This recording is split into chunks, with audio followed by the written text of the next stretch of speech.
Hello friends, welcome to my new blog. কেমন আছেন সবাই? আশা করি সবাই ভালো আছেন।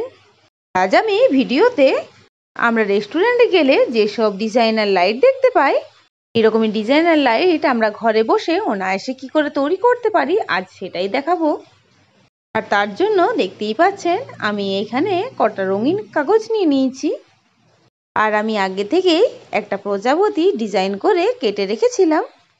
এবার আমরা রঙিন কাগজের উপরে সেটা রেখে তার মাপে ডানাগুলোকে কেটে নেব। এখানে কিন্তু লক্ষ্য রাখতে হবে যে ডানাগুলোই শুধু কাটতে হবে, মাঝের অংশ কাটা চলবে না। আর এইরকম লাইট আপনারা ঘরে বসে তৈরি করে নিলে আপনারা খুব সহজেই আপনাদের বাড়ি ছোটোখাটো অনুষ্ঠান, যেমন বাচ্চাদের জন্মদিন, এইসব দিনে আপনারা নিজেরাই নিজেদের ঘর ডেকোরেট করে নিতে পারবেন, আর যাতে ঘরটা আরও রঙিন হয়ে উঠবে। তো এখানে আমরা প্রজাপতির ডিজাইনটা কাগজের উপরে এঁকে নেব, যাতে প্রজাপতির ছবিটা আরও ভালোভাবে ফুটে ওঠে। তো এখানে আমি একে একে সব রঙেই প্রজাপতিগুলো এঁকে নেব।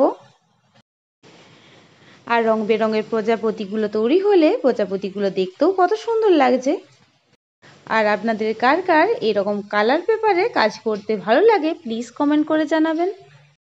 আর এইরকমই ছোটোখাটো জিনিস ডেকোরেট করলে সাধারণ জিনিসও অসাধারণ হয়ে ওঠে। আর আমরাও কম খরচায় ঘরটাকে আরও সাজিয়ে তুলতে পারি।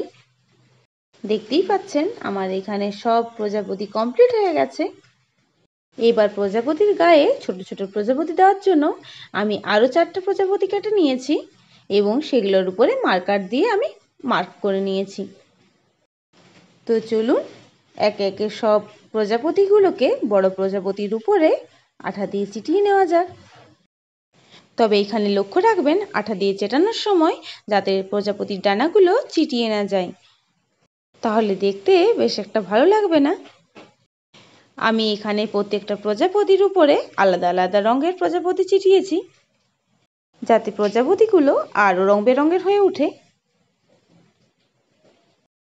এবার আমি আলোটাকে রেডি করার জন্য একটা ফাইবারের গ্লাস নিয়েছি।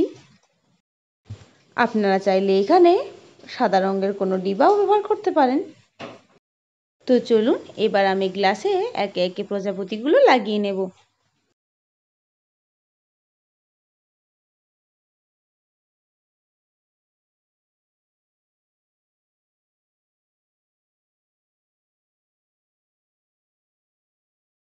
দেখুন রং বেরঙের প্রজাপতি লাগিয়ে গ্লাসটা কত সুন্দর লাগছে। এবারে গ্লাসের ফাঁকা জায়গাগুলো ডেকোরেট করার জন্য আমি ছোট ছোট হার্টের চিহ্নে কতগুলো রঙিন কাগজ কেটে নিয়েছি। এখানে আমি 2 রকমের কাগজ কেটেছি, যাতে আমি আগের মতো সেম ডিজাইন তৈরি করে নিতে পারি। এই জন্য আমি এখানে বড় হার্টের উপরে ছোট হার্টগুলোকে লাগিয়ে নিয়েছি। তো চলুন গ্লাসের উপরে এগুলো আবার লাগিয়ে নেওয়া যাক। তো আমি গ্লাসের উপরে ও নিচে এই ডিজাইনগুলো লাগিয়ে নিয়েছি। আর আমার ভিডিওটা যদি ভালো লেগে থাকে তবে প্লিজ একটা লাইক করে দেবেন। আর আমার চ্যানেলে যদি নতুন হয়ে থাকেন তবে প্লিজ আমার চ্যানেলটি সাবস্ক্রাইব করে নেবেন, যাতে পরবর্তী ভিডিও আপনারা সহজেই দেখতে পান। তো চলুন আপনারাও ঝটাফট এরকম ডিজাইনার লাইট ঘরে বসেই তৈরি করে নিন, যাতে আপনারাও আপনাদের বাচ্চাদের জন্মদিনে এইসব লাইট ব্যবহার করতে পারেন। এবার আমি লাইটটার জন্য একটা হাতল লাগিয়ে নেব, যাতে কোনো জায়গায় এই লাইটটা ঝুলিয়ে রাখা যায় এবং লাইটটা দেখতে আরও ভালো লাগে। আর হাতল তৈরি করার জন্য আমি একটা হলুদ রঙের কালার পেপার কেটে নিয়েছি এবং একটা লাল সুতার উপরে সেটা জড়িয়ে নিয়েছি।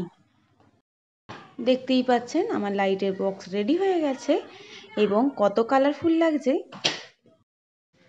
তো চলুন এর মাঝে আমি একটা মোমবাতি জ্বালিয়ে নেব। এখানে মোমবাতির সাইজটা গ্লাসের সাইজের থেকে ছোট রাখবেন, তাহলে গ্লাসের লাইটিংটা আরও ভালো লাগবে। তো দেখতেই পাচ্ছেন আমার কালারফুল লাইট রেডি হয়ে গেছে। তো দেখা হচ্ছে পরের ভিডিওতে। Thank you.